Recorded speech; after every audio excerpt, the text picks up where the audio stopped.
Ботев Враца е първият четвъртфиналист в Сезам Купа на България през настоящия сезон, след като Мартин Смоленски донесе победата на зелените от Враца с попадение в 55-та минута. Смоленски, който влезе принудително на мястото на контузия за футболист, влезе и в крайна сметка донесе победата. С Петю Борисов ще си говорим за това, което видяхме, това, което ще видим и това, което сме виждали по-назад във времето. Петю, като за начало, как ти се струва Ботев Враца четвъртфиналист в Купата? Звучи добре и поздравления за Христо Янев и за промяната през второто полувреме. Ясно е, че ще се иска повече в следващия кръг, без значение кой ще бъде съперника, кога ще се играе матча, но през второто полувреме смените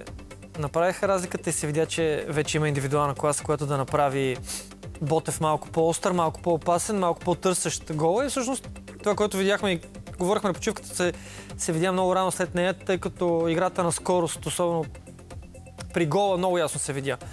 че когато Ботев заиграе на скорост и има ли възможността да го направи, разликата е голяма, защото Траоре